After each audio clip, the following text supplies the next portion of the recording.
banyak manfaatnya. Mudah-mudahan apa yang kita amalkan diterima di sisi Allah dengan catatan pahala yang berlipat ganda. Amin.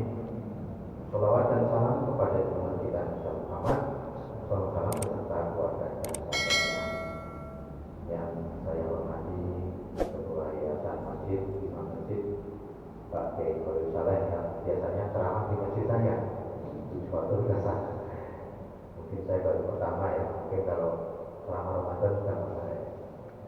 Saya biasanya di masjid yang di bawah ini langsung, tapi namanya Kopida, jadi anak saya langsung ke sana lagi.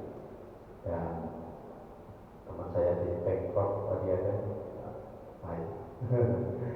Sekarang di FKUB apa di Kopassus Papua atau di masih ya, pernah baca ke Thailand sama FKUB ya.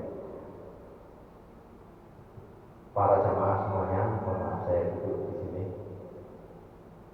Saya kemarin diundang untuk ceramah oleh Yayasan Sumber Daya Informasi. Masjid ini diundang nggak? Enggak ya? Oh yang itu ya, di PIA diundang? Ya ada, cuma 50 masjid aja ya, jadi bertahap. Nah ini beberapa tahun yang lalu saya sudah pernah melakukan survei dengan biaya hibah dari Pemprov untuk meneliti penguatan modal UKM, ya. Dan hasil penelitian saya semua di kabupaten dan kota saya datangi, termasuk di Liga, sampai saya naik ojek itu sampai ngantuk. Kita memerlukan penguatan modal melalui BPDS per kabupaten dan kota milik pemerintah Provinsi Kepri, tapi sampai sekarang belum dilakukan.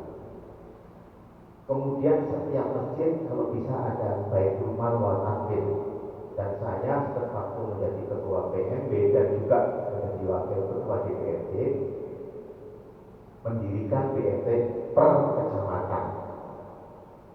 Alhamdulillah takut semua. Ya masih ada yang di Nurul Islam ya, masuk Limo, dan ada beberapa yang masih, tapi yang lainnya pada banyak, karena memang paradigma kita tidak berorientasi pada ekonomi, ya kita mau masuk surga melalui ritualisasi ibadah kita. Maka ini tema ini perlu diangkat.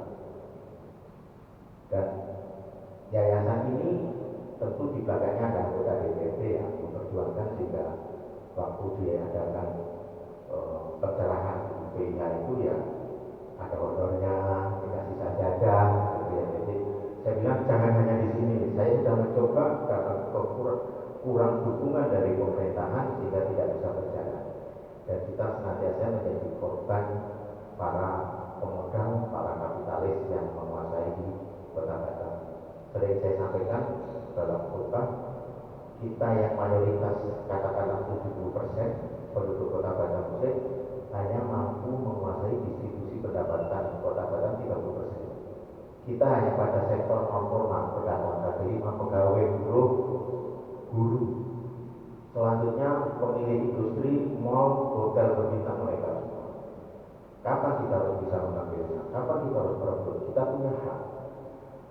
Nah itu diperkuat dengan penelitian saya yang dimuat di jurnal internasional, karena saya sebagai dosen harus banyak membuat penelitian dengan judul Indian of Spiritual Economic Assistance and Behavior of Pre-COVID-19 Pandemic Growth Immunity in Riau Island Indonesia.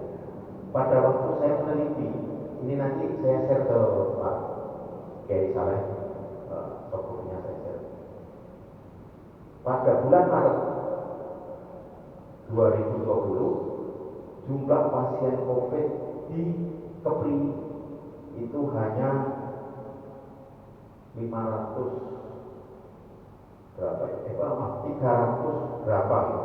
387. Yang sembuh 328, hanya 60 orang yang dirawat. Dan kebetulan saya di Uniba mengundang Direktur Rumah Sakit Infeksi COVID di Galang, Pak Kolonel Insan Nasution, mengatakan pasien COVID yang di Galang tidak ada yang wafat. rahasianya apa? Dikasih madu pagi dan sore. Madu yang asli, bukan madu yang bisa mencari piring, malah bikin perkara itu. Nah, cocok dengan penelitian saya dengan variabel spiritual, ya. Jadi nggak ada yang bapak dan yang sembuh 328 dan yang dirawat hanya 67. Nah, variabel spiritual dia mulai Profesor Saleh, dulu belum profesor, ketika saya membuat disertasi di Universitas Erlangga tahun 2002, ketika saya juga masih menjadi anggota dewan dulu, karena saya kuliah doktor beasiswa dari Otorita Batam, itu membuat penelitian pengaruh sholat tahajud terhadap daya imunologi. Jadi orang yang rajin sholat tahajud mempunyai kekebalan tubuh dalam penyakit imunologi. Dan sampai sekarang boleh sholat. Nah, selain dikasih minum madu, ada dalam Al-Quran yang minum madu yang berwarna-warna, di dalamnya terdapat obat. Cuma saya tanya sama Pak Direktur itu, Pak, kenapa nggak disuruh sholat tahajud? Kalau kita insya Allah sudah semuanya masih akar. Saya ini tentara tidak percaya dengan hantu, tapi di sini saya sekarang percaya. Karena pasiennya, perawatnya perempuan, jam 1 masih ngobrol nungguin pasien, jam 2 hilang. Saya cari kemana-mana nggak ketemu. Akhirnya jam 10 pagi, kebetulan hujan lebat, ada firasat jalanlah ke utara, dicari, ketemu di bawah pohon beringin yang di dalam itu, matanya udah putih, ditutupi alang-alang yang setinggi manusia. Bagaimana perempuan itu bisa jalan sampai melewati alang-alang yang tingginya manusia? Matanya sudah putih, pingsan, dingin, karena dari pagi jam 2 sampai jam 10. Diobati kan banyak dokter-dokter yang setara, diobati, ditanya setelah sadar, kenapa kamu bisa sampai sini? Malam-malam ada yang jemput saya ngajak pesta, dan lampunya terang semua pada hutan. Di situ saya baru percaya. Akhirnya dikembalikan. Artinya, tapi sholat tahajud kan tidak harus di musola atau masjid, bisa di rumah. Jadi mungkin kita ini sebagai mengantisipasi COVID sesuai dengan pendidikan saya, minum madu yang mulai berdoa itu berpengaruh signifikan terhadap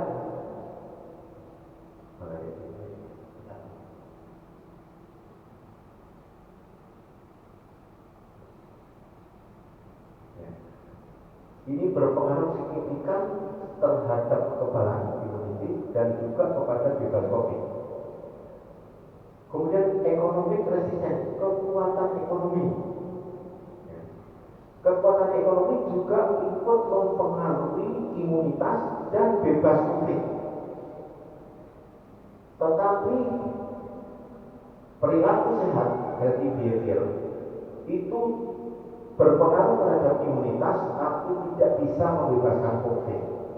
Jadi pemerintah salah kalau hanya suruh jaga jarak, protokol, pakai masker, cuci tangan, itu saja nggak cukup. Itu memang artinya bisa mengurangi terjadinya penularan, tapi tidak bisa membebaskan COVID.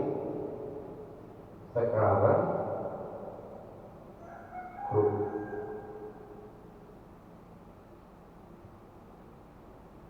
setiap hari saya dapat informasi update COVID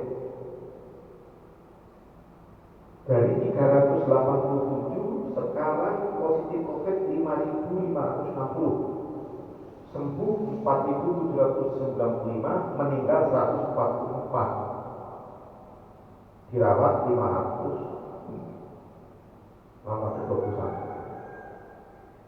Nggak bebas, malah bertambah terus. Karena kan spiritual dan ekonomi resisten, kekuatan ekonomi tidak digalakkan oleh pemerintah.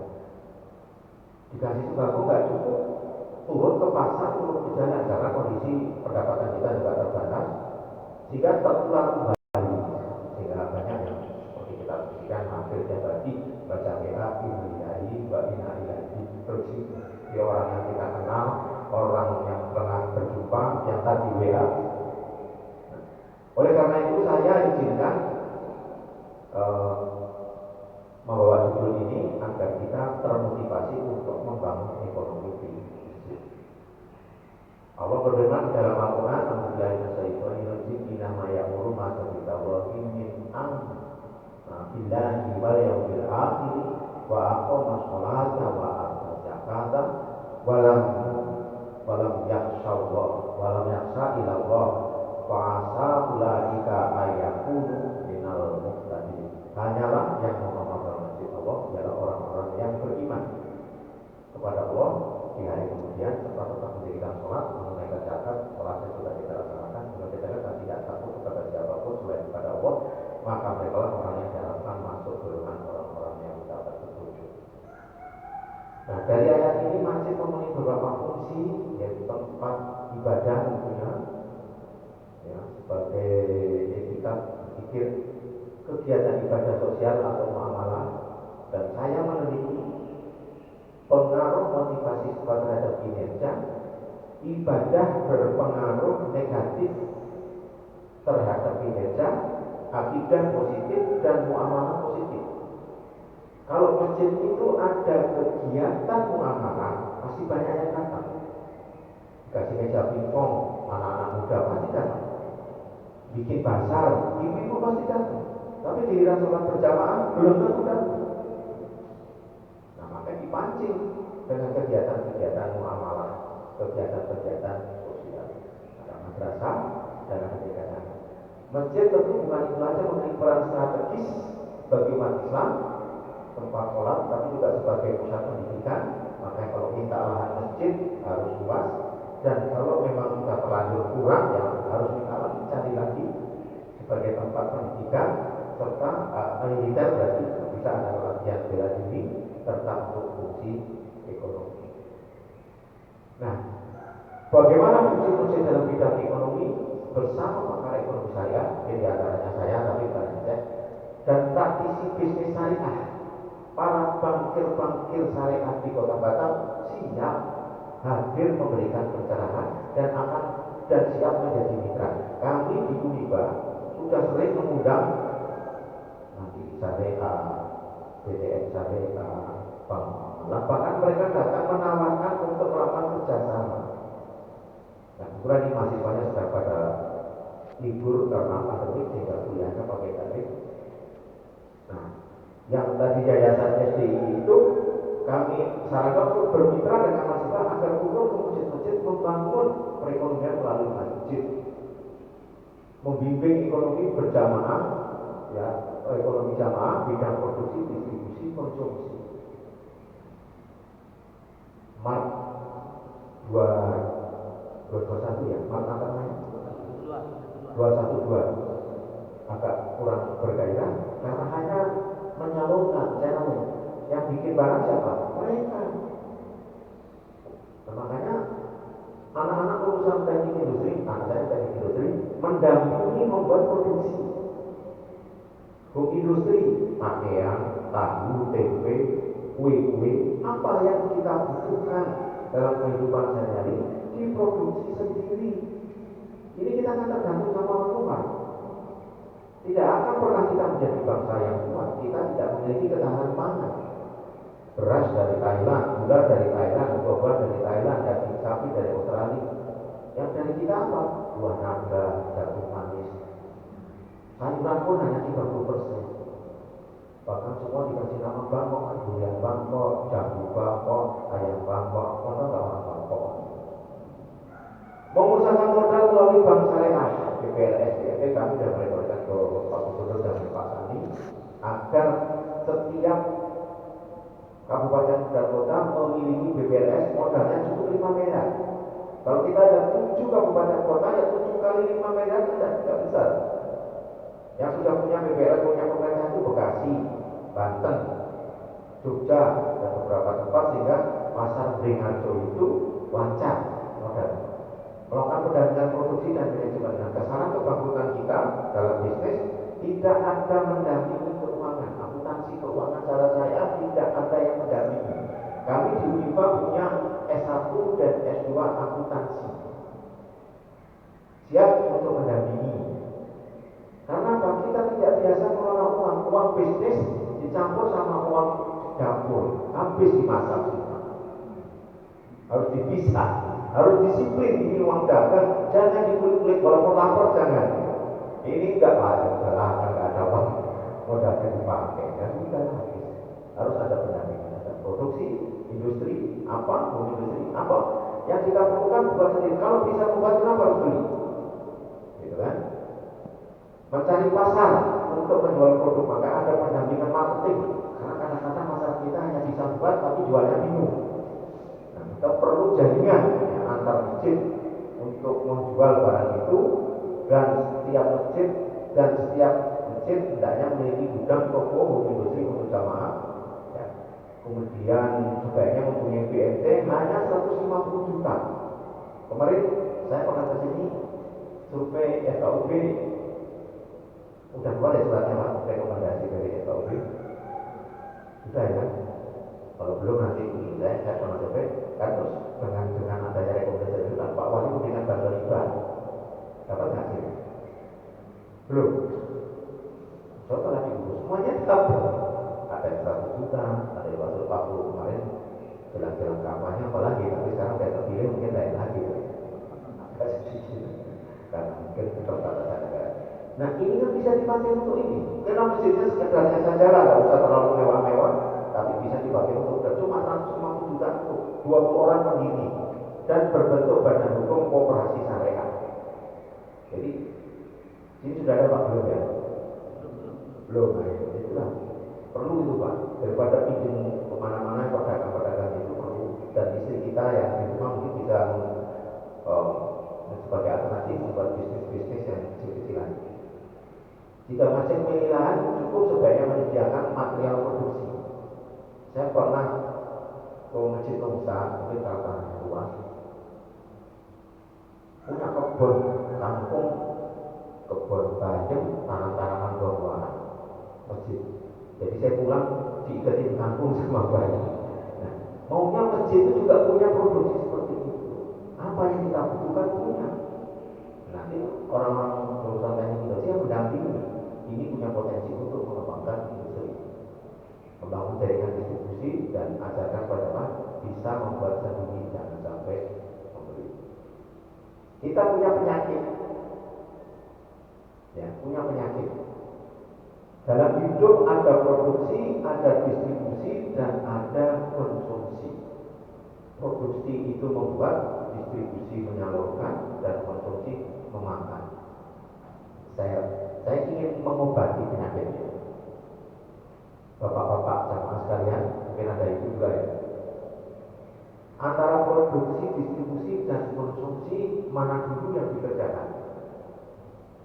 Mana dulu yang dikerjakan? Halo? Pasti produksi jawabnya. Itu virus kapitalis. Produksi membuat, makanya kita banjir barang di pasar ini. Gak laku, sporadis marketing. Dicuci otak kita dengan iklan. Apa hubungan rokok dengan helikopter? Iklan rokok pakai helikopter, turun merokok. Iklan rokok pakai beruang. Apa hubungan beruang dengan rokok? Karena beruang dingin, kemudian butuh pemanasan. Itu cara-cara mereka mencetak otoritas yang kita nggak merokok dan merokok. Semua barang diproduksi dengan sporadis marketing.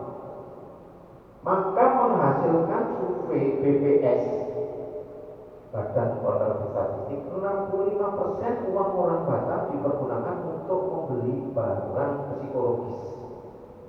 Yang sisanya 30% baru untuk membeli bahan pokok, beli beras, beli gula, beli ikan, beli sayur. Para istri kita kalau pergi ke mall bawa uang 1 juta, yang dilihat sampo, ini ada produk baru ini. Ini bagus untuk suami saya yang botak ada gingsengnya. Saya udah pakai botak juga kan. Nah, wah ini ada keju bagus, ini ada kapur baru, ini ada minyak wangi. Sisanya yang 350 itu baru beli beras. Inilah penyakit. Untuk mall-mallnya nggak seperti karena pandemi. Kalau tidak itu banjir di Pondok. Padahal kita disuruh membeli sesuatu yang tidak kita perlukan karena iklan. Islam mengajarkan distribusi dulu.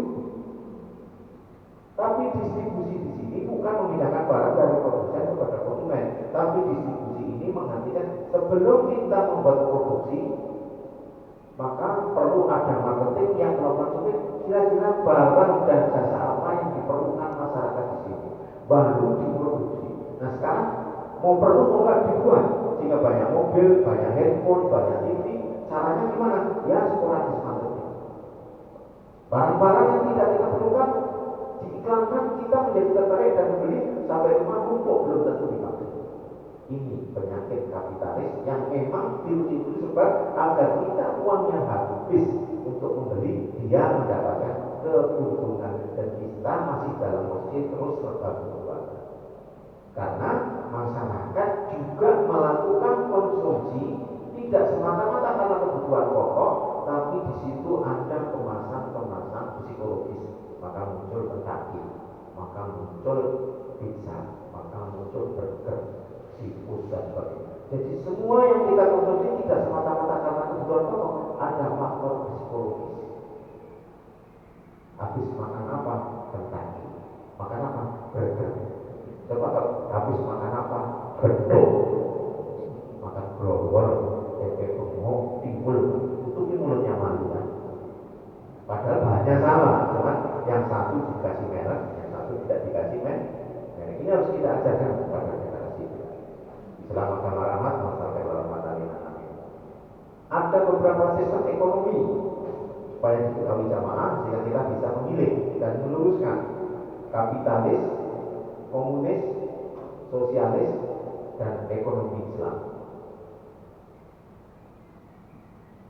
Harusnya Indonesia ekonominya kerakyatan karena pasal 33 Undang-Undang mengatakan kemajuan ekonomi bukan kemajuan orang per orang tapi kemajuan bersama. Maka Pak Hatta mendirikan koperasi. Saya tanya saudara, koperasi mana yang masih sehat? Banyak yang tidak sehat. Menurut data itu sudah banyak yang tutup juga. Ya karena memang pemerintah juga tidak mau betul-betul berpihak. Cuma untuk kadang-kadang ya jargon-jargon untuk menjelang kampanye. Tapi nyatanya koperasi kalah dengan nol. Pasar tradisional di sini mana yang terdepan? Di Banten ya. Di Bangkuli ada ya. Lainnya nggak ada ya, masih di Bangkuli aja ya. Makanya saya kebetulan menjadi narasumber Kata Kota buat pasar tradisional seperti di Tiban Kampung. Kan Tiban apa namanya? Supaya jangan kasih nama Tiban Kampung. Tiban Lama. Kan ada pasar itu kan tradisional yang tidak dibangun cuma pakai tenda kan. Ya harusnya bangunan itu dibutuhkan. Singapura aja memperhatikan. Jadi pasar tradisional adalah tempat distribusi pertemuan antara penjual dan pembeli. Tapi sengaja memang ada gap antara pasar dengan mall. Cuman yang mall pandai melobi, sehingga mall itu banyak kan karena sampai tutup kan. Nah pasar Indo yang didodong selesai dengan sendirinya. Walaupun itu event kan, modal dari pusat. Ya, walaupun dari dalam ada juga yang membuat tutupnya pasar itu, tapi karena tadi tidak memenuhi unsur distribusi melakukan survei, yang dibutuhkan pasar tradisional yang dibangun mall. Barangnya sama, cuma orang lebih suka beli ke mall karena apa? Dingin, pramugarinya ganteng, cantik. Dia nggak laku nggak apa-apa, modalnya kuat, 2 tahun pun bertahan. Tapi kalau kita nggak ada yang beli 2 hari tutup, nah, makanya perlu penguatan. Nah dari 4 ini kita lihat satu-satu Pak. Kapitalis pemerintah minimal, jadi kalau sudah kapitalis itu lebih banyak swastanya, lebih banyak swastanya. Bisnis dimiliki oleh swasta, memiliki bersaing yang bebas sehingga menggunakan liberal. Komunis, ini ada bagusnya. Kita bersaing sehingga kita memiliki motivasi untuk berbisnis dan maju. Tidak ada orang yang memperhatikan ekonomi kita kalau bukan kita sendiri. Maka Islam masuk ke Indonesia karena para agama. Yang kedua, komunis. Pemerintah memutuskan, maka di negara komunis kalau naik sepeda semua. Ya. Tidak ada yang melebihi dari itu karena diputuskan oleh pemerintah. Cina itu dulu komunis, berubah menjadi sosialis. sekarang berubah menjadi sosial market gabungan antara komunis dan kapitalis, maka Cina maju. Bahkan diprediksi dulunya ada 3 negara yang menjadi superpower, Cina, India, Indonesia. Tapi kelihatannya Cina yang akan menjadi superpower, sudah bisa buat kapal induk, pesawat ulang-alik, ya kan, memiliki produksi pertanian, elektronika, ya, karena dulunya komunis. Nanti ada sisi baiknya, ada sisi jeleknya. Jeleknya kan radikal idealisme, bukan umat Islam saja dituduh radikal, tidak belum terbukti membunuh seperti 1965. Saya lahir tahun 1963, saya ngalami ikut demo kami Trikuran dan sebagainya, 3 tuntutan rakyat namanya Soekarno Lengser sampai Pak Harto. Kami di Jogja dulu, kami ya, SMP lah. Nah, dalam teori komunis, pemerintah menyediakan jasa sebagai pusat perencanaan, nah, tidak memfokuskan pada keuntungan atau kepuasan. Dari sisi ekonomi ada baiknya. Coba Pak, dari 3 ini mana yang kira-kira menurut Bapak baik? Bapak Ibu. Yang terakhir, tidak memfokuskan pada keuntungan dan kepuasan pelanggan. Kulu wasroku walakusiku inawa yudhibul musibul. Sedangkan kita sengaja dijual dengan kepuasan, memuaskan pelanggan. Saya tanya, ada nggak orang yang bisa dipuaskan? Nggak ada. Menurut teori ekonomi, manusia adalah makhluk yang tidak terpuaskan. Menurut teori ekonomi. Tapi Islam bisa, yang tidak puas itu nafsu. Nah, nggak ada yang pakai jam sini satu, di kaki satu, sini enggak. Nggak ada yang makan 2 bangku. Nggak ada yang pakai baju berlapis satu. Kesini pakai motor 2, kaki kanan 1, kaki kiri 1. Nggak ada. Bisa dikuasai. Yang tidak puas kan adalah nafsu, makan nafsu dikendalikan dengan puasa dan sebagainya. Cocok kan? Jadi kita ambil yang ini. Makanya muncul ekonomi Islam yang lahir sebelum ekonomi kapitalis, sosialis dan juga komunis. Sosialis itu antara komunis dengan kapitalis. Indonesia harusnya ekonominya sosial Pancasila, dilindungi dengan Undang-Undang Dasar 45, Pancasila dan sebagainya. Tapi nyatanya kita lebih banyak cenderung ke ekonomi kapitalistik. Nah, jadi lebih banyak swastanya daripada milik pemerintah kalau sosialis. Campuran antara pemerintah dengan swasta. Jadi seperti PDAM, listrik, semua itu dikuasai pemerintah, tapi berbagai tempat dikuasai oleh swasta, itu sudah benar. Nah, Islam ini hak milik pribadi saja. Tidak boleh ada orang memiliki tanah luas tapi tidak diproduksikan. Maka ada yang bisa mengatakan orang yang mengelola tanah yang nganggur seorang menjadi pemiliknya. Ya, bagi saleh ada hadisnya. Orang yang memiliki tanah nganggur, yang menggarap tanah kosong seolah menjadi pemiliknya. Tidak seolah-olah, tapi legalitasnya tetap menjadi pemilik karena nggak boleh kita punya tanah tidak produktif. Ini kan hak milik pribadi secara terbatas atas alat-alat produksi. Persal dan masalahnya universal, tidak berapa perbedaan suku. Sebetulnya batas negara itu adalah batas administrasi, bukan batas teritorial. Itu menurut konsep ekonomi Islam. Menghalangkan perdagangan akal walanya wal armaniba, kekuasaan adalah milik Allah. Ini ciri-ciri daripada ekonomi Islam. Dan kita dianjurkan untuk menggunakan transaksi dengan alat tukar namanya emas dinar. Kenapa? Karena emas tidak pernah terinflasi. Nenek kita dulu kalau naik haji diukur dengan emas 150 gram, cuma harganya mungkin 10.000. Sekarang juga diukur dengan harga juga segitulah. Kenapa? Karena emas itu bukan perubahan dari material bumi yang berubah jadi emas. Emas itu given, pemberian Allah. Ketika teori Big Bang membentukkan alam semesta, bumi, planet Mars membentur bumi dan masuklah butiran-butiran emas ke dalam bumi sebesar 150.000 ton. Jadi emas itu bukan material yang ada di bumi berubah jadi emas, enggak, tapi pemberian Allah melalui planet Mars. Makanya negara-negara yang maju mencari tambang emas seperti Amerika di Freeport. Jadi emas itu punya nilai.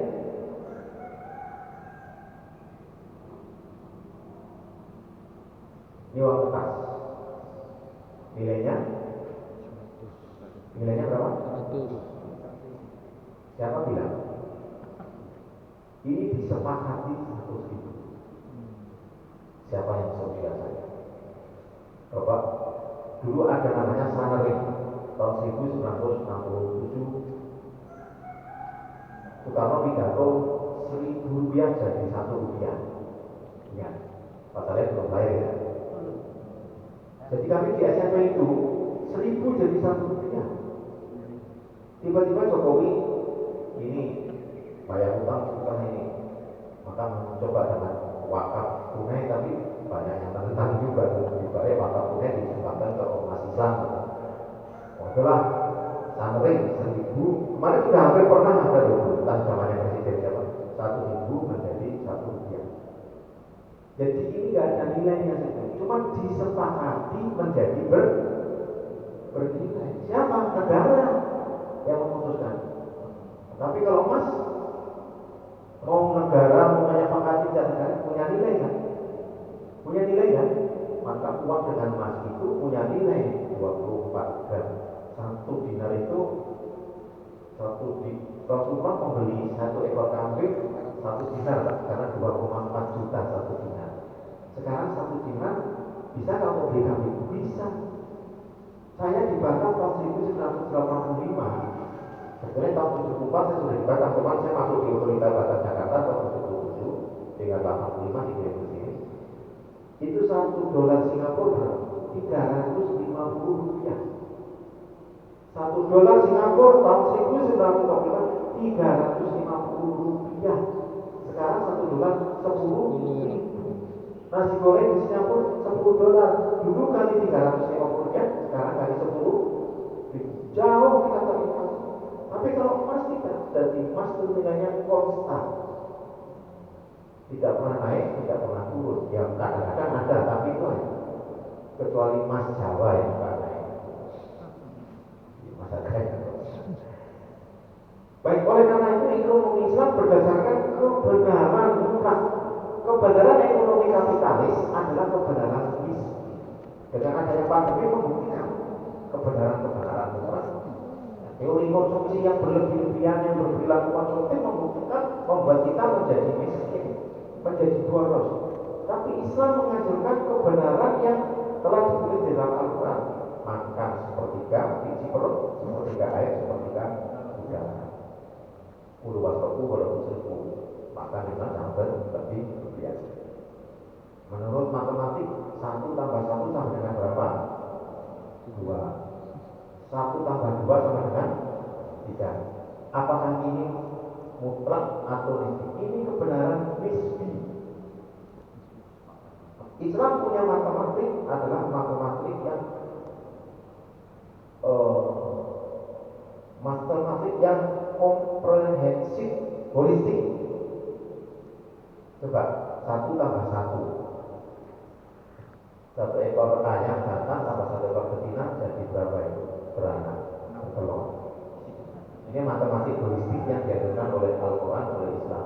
1 genggam gandum, 1 genggam padi digabah, ditambah sawah, ditambah air, ditambah udara, ditambah cahaya menjadi 1 ton beras. Kan begitu matematiknya. Ini, ya kan? Jadi 1 tambah 1 tidak 2. Ini matematik holistik. Sebaliknya tadi 1 tambah 2 sama dengan berapa? 1 tambah 2 bisa 1. Kalau salah menambahkannya, kita buktikan. 2 ekor ayam sama biawak, tinggal biawak ayam itu makan. Sejuta harta tambah koruptor, bansos, habis. Maka hukum ekonomi ini jika sudah ada larangan Quran, hadis hukumnya mutlak. Tapi jika tidak ada, maka diambil manfaat dan rokok. debat nggak selesai, tapi mana manfaat dan mudaratnya? Sehingga ada yang bilang rokok makruh, ada yang rokok haram. Tergantung. Kalau dokter bilang rokok haram karena mudaratnya lebih banyak daripada manfaatnya. Tapi kalau fikih nggak selesai. Hukum ekonomi Islam ya bagi orang lain dihukum dengan kebenaran yang sedang terdata dan fakta. Maka teman-teman anak kita kalau kuliah silakan ambil dari Al-Quran sebagai hukum positif dan sebagai teori. Orang-orang sekuler pasti tidak suka karena Islam itu maju, tapi dan apakahnya diintai. Paradigma ekonomi Islam waktu adalah kerja, gerakan dengan insentif penggunaan sumber daya secara efisien. Sumber daya kita sudah habis Pak, pasir dikeruk pada waktu zamannya Pak Habibie, saya masih di pemerintah. Pasir laut kita itu sudah habis, ratusan tahun baru terisi. Singapura beli kita pasir dengan harga pasir utuh, maka muncul bangunan di marina yang atapnya kayak durian itu. Dan pernah ke Bapak ke Singapura dulu sebelum Covid, karena ada tumpuan-tumpuan pasir di sana. Itu dari mana kita beli? Apakah terus menjadi kaya? Enggak, masih banyak yang miskin. Gas di Natuna terbesar se-Indonesia, saya pernah survei.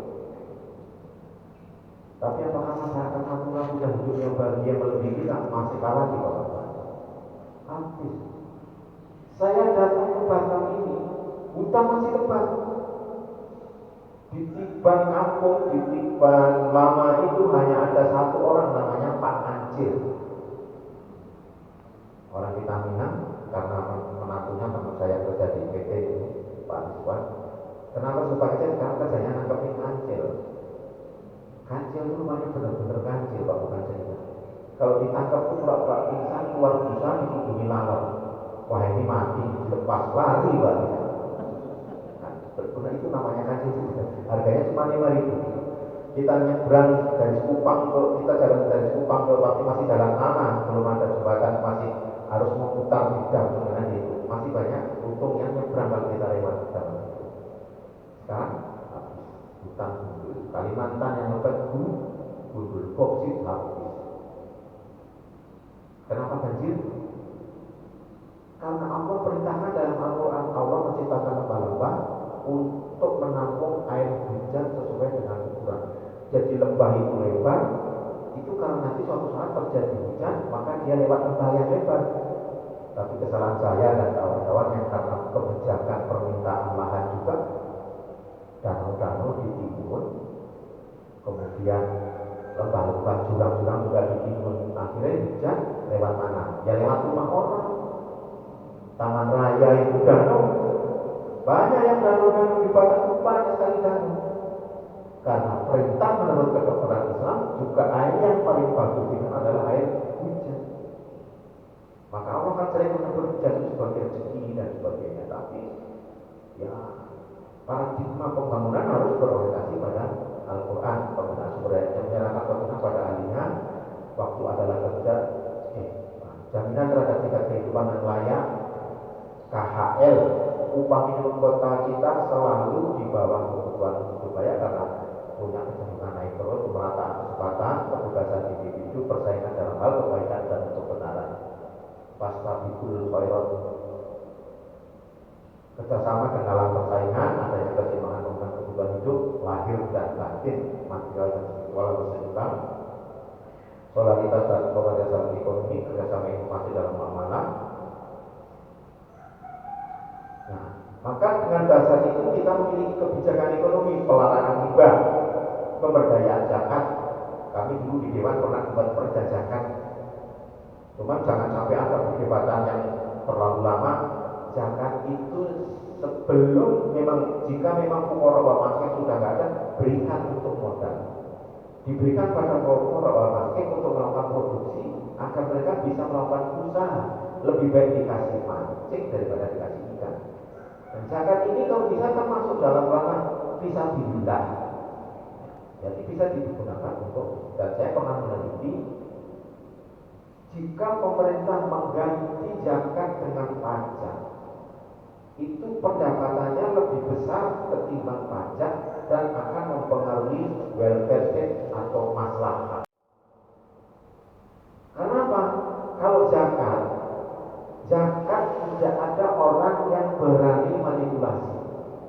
Tapi kalau pajak, ada nggak orang punya uang 2 miliar, ngakunya 1 miliar, supaya pajaknya kecil? Kalau nggak percaya, tanya sama Gayus. Tapi kalau zakat, ada nggak orang punya uang 2 miliar, ngaku 1 miliar, biar zakatnya kecil? Ada nggak? Tidak berani, takut diambil Allah dengan cara sakit, ya kan? Mungkin hartanya hilang. Makanya saya meneliti zakat kalau sebagai pengganti pajak, hasilnya pasti lebih besar pendapatan pemerintah dan mensejahterakan maslahat lain dan batin, karena zakat tidak tercampur antara yang halal dengan yang haram. Tapi kalau pajak, uang pajak kita campur dengan pajak dari diskotik, pajak bar, ya kan, rokok, pelarangan yang haram dan horor itu gambling, seperti nyimpan uang dolar itu game horor. Nah, ini karakter Islam, falak, adil, khilafah, tak takut, betul bukan khilafahnya bukan khilafah HTI, bukan ya, karena memang ada dalam Al-Quran prinsip ekonomi Islam dan paradigma rasionalitas Islam. Artinya Islam yang ayat-ayatnya dalam Quran dan perintah hadis Nabi itu diimplementasikan dalam bentuk hukum positif. Nah, ini yang perlu diturunkan, tidak sekedar hanya dalil-dalil saja, tapi bagaimana diimplementasikan sesuaikan dengan kondisi yang ada, adil dan harmonis. Maka kita harus memiliki bank syariah atau BMT turunan yang paling kecil. Nah, dalam bank syariah itu tidak ada nasabah dengan bakir, tapi adalah pemerintahan adil transparan sebagainya. Kami potong-potong karena ini jam maklumi. Perbedaannya bank syariah dengan bank konvensional ini Pak, nah sekalian, kalau bank syariah melakukan investasi yang halal saja menurut Islam, sedangkan bank konvensional investasinya halal juga yang haram berdasarkan prinsip bagi hasil jual beli. Sedangkan kalau bank melalui perangkat bunga, kemudian bank boleh menjual kebutuhan. Jadi bank itu tidak hanya bergerak di sektor moneter, tapi juga bergerak di sektor itu. Jadi bank boleh membuat rumah atau bekerja sama dengan orang rumah, sehingga kalau ada orang mau beli rumah bisa pergi ke bank syariah. Saya mau beli rumah, saya mau beli motor, itu bisa ke bank syariah. Tapi di bank konvensional nggak bisa. Bank konvensional hanya bisa membeli pinjaman rumah, silakan kamu beli sendiri. Nanti kembaliannya pakai bunga. Kalau bank syariah boleh. Saya mau butuh beli pinjam mobil, saya ke bank syariah, atau sewa mobil, saya bisa ke bank syariah. Itu prinsip-prinsip. Maka di sini ada DPS, Dewan Pengawas Syariah. Saya termasuk salah satu DPS di BPRS. Manfaatnya ini bebas riba dan seterusnya, laman, lebih nyaman karena semua pelayanan dilakukan secara Islam. Ini langsung saya potong. Skimnya ada murah-murahnya. Jadi saya kalau mau beli motor itu ke bank syariah, maka bank membelikan motor boleh menambahkan keuntungan. Kemudian dijual kepada nasabah, bisa dibayar secara langsung. Contohnya, Pak Ahmad memerlukan mesin fotokopi per 1 Oktober 2001 dengan harga 80 juta. Saya hanya mampu membayar 8 juta. Maka bank boleh menambahkan keuntungan, umpamanya 20% untuk apa? Bayar sewa kantor, bayar listrik, bayar karyawan. Sehingga harga mesin fotokopi saya dijual oleh bank 96 juta. Saya beli dengan nilai tunai, saya cicil selama 1 tahun dapat utang, maka selama 1 tahun lunas. Itu prinsip. Tapi kalau bank konvensional dikasih pinjam uang 80 juta, tapi nanti kembaliannya setiap bulan ada bunga. Kalau tidak bisa membayar bunga, bunganya berbunga. Nah, ini bedanya di situ. Salam adalah nasabah mengajukan pembelian barang, ini jual beli biasa.